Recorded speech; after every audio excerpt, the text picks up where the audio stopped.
Strip away the slogans. Remove the flags. What remains is math. The United States economy is not built on self-sufficiency.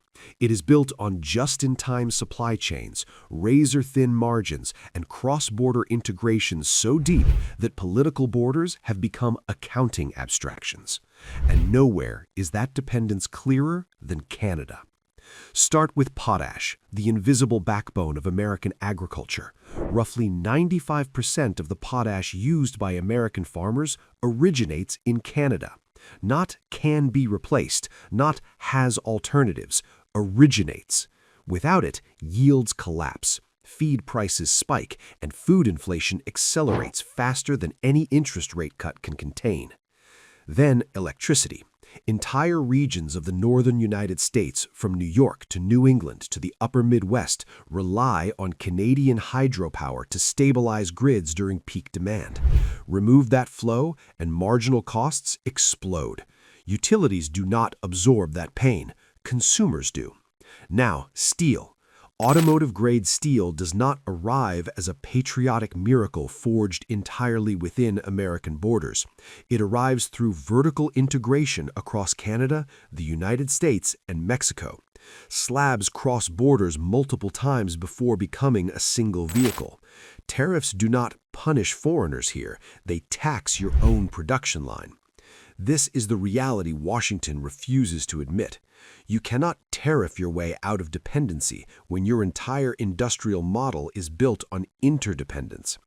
Just-in-time systems mean inventory buffers measured in days, not months. When friction is introduced, tariffs, inspections, retaliatory standards, production does not slow gracefully, it snaps. Plants idle, orders freeze, capital flees to calmer jurisdictions. And capital is not emotional. Capital does not vote. Capital does not wait. When Europe looks at this landscape, it sees volatility, unpredictability, and policy risk. When it looks at Canada, it sees alignment, regulatory compatibility, legal stability, and now a strategic trade architecture that guarantees access without political hostage-taking. So ask the uncomfortable questions. If Canada controls the inputs, who holds leverage? If Europe redirects capital, who loses bargaining power? If supply chains reroute once, why would they ever come back? Because once marginal cost advantages disappear, they do not return. Once trust is broken, it is not renegotiated. This is not a temporary dispute. This is a structural weakness being exposed. This is where theory collides with real pain. Tariffs were sold as a weapon against foreign competitors. In reality, they detonated inside the United States. Look at Michigan, the automotive heartland, the symbol of industrial pride, the place politicians love to evoke and quietly abandon. When cross-border steel and component costs spike, assembly lines do not become more American, they become idle. Suppliers miss delivery windows, just-in-time schedules collapse, temporary layoffs quietly become permanent separations. This is not retaliation from Canada, this is physics. Now look at New York. Upstate manufacturers depend on Canadian aluminum, hydropower, and intermediate components priced on continental efficiency, not nationalist slogans. When electricity costs rise and materials stall at the border, margins evaporate. Contracts are rewritten. Investment committees hesitate.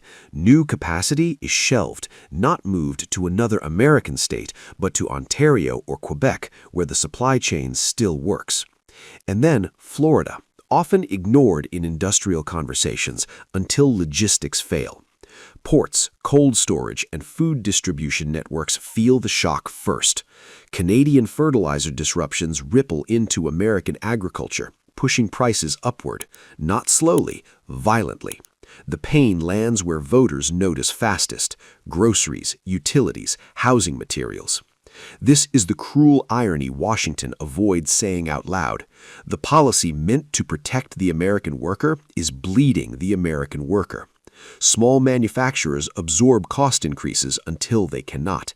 Then they cut hours, then benefits, then payroll.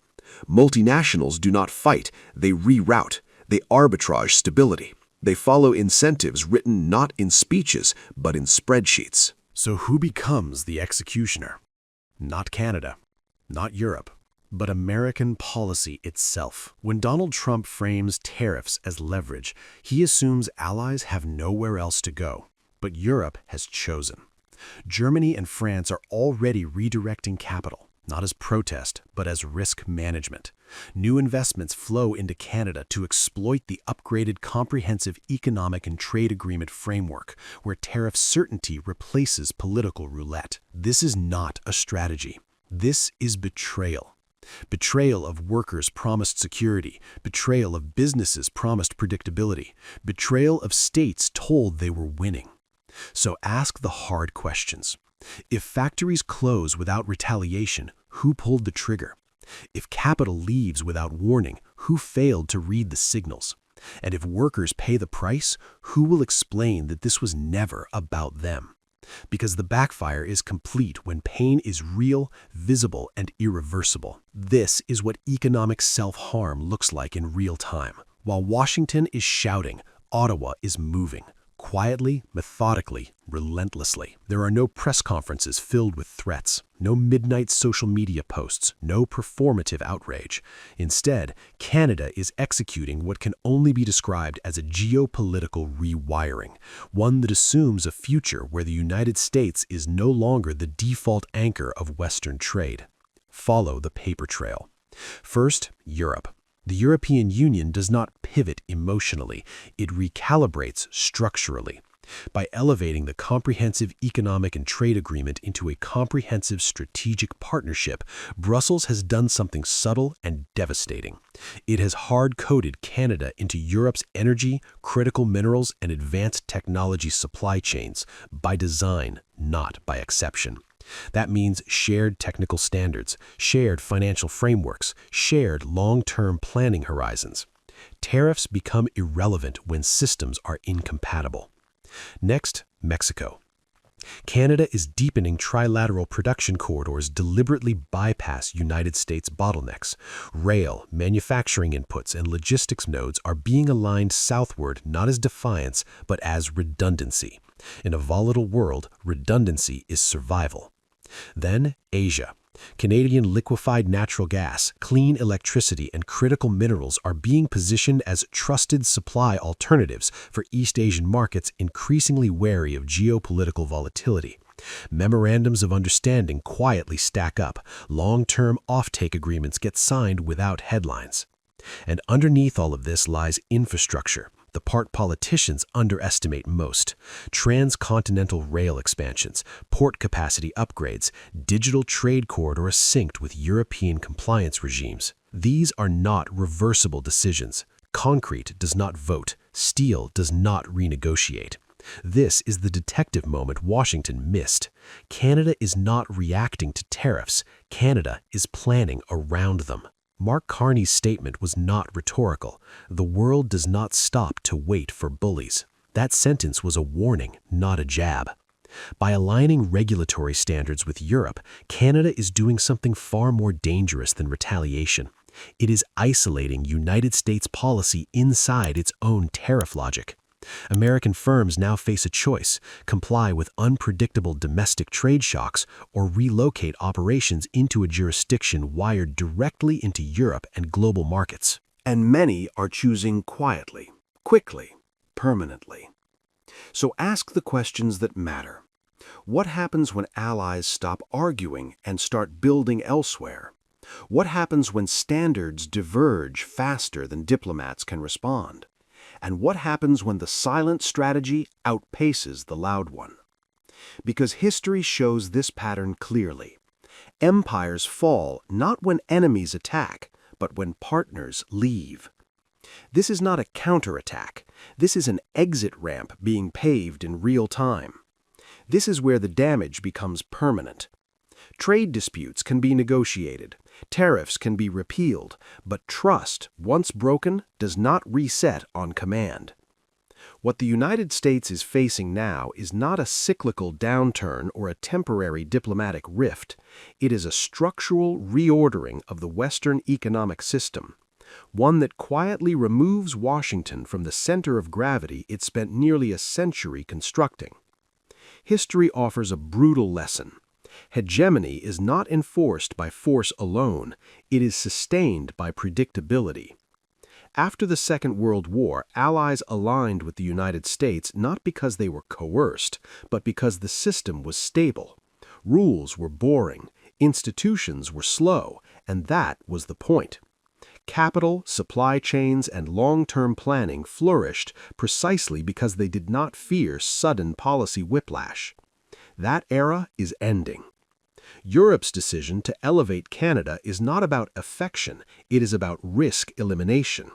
When partners can no longer forecast American behavior beyond a single election cycle, they build systems that do not require American approval at all.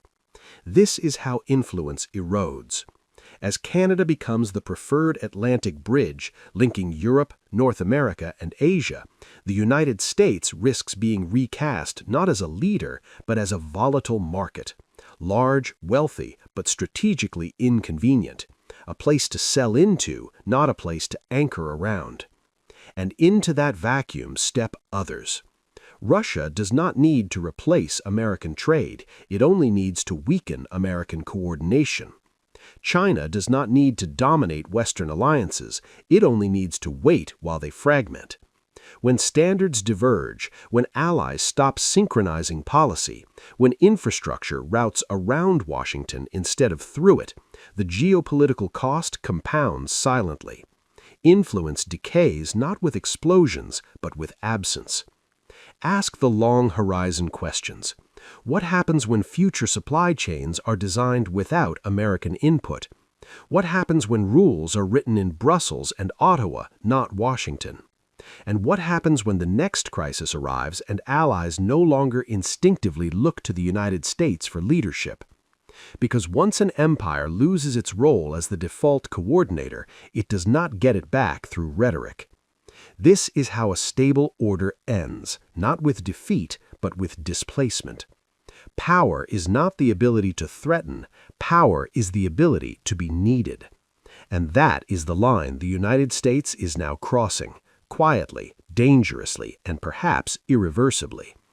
By weaponizing tariffs against allies, Washington did not project strength, it taught Europe how to operate without it.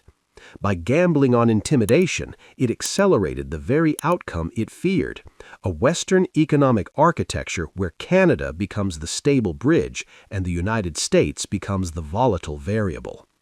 This is the cold verdict history delivers without emotion. Markets forgive mistakes, allies forgive disputes, but systems do not forgive uncertainty. Once supply chains reroute, they do not return out of loyalty. Once standards diverge, they do not reconverge out of nostalgia. Once trust is replaced by redundancy, power drains away, silently. So the final question is not whether the United States can reverse these policies. The question is deeper, darker, more unsettling. When the next global crisis hits, who will the world call first? Because leadership is not claimed, it is chosen. And right now, the world is quietly choosing differently. This is not a warning. This is the consequence.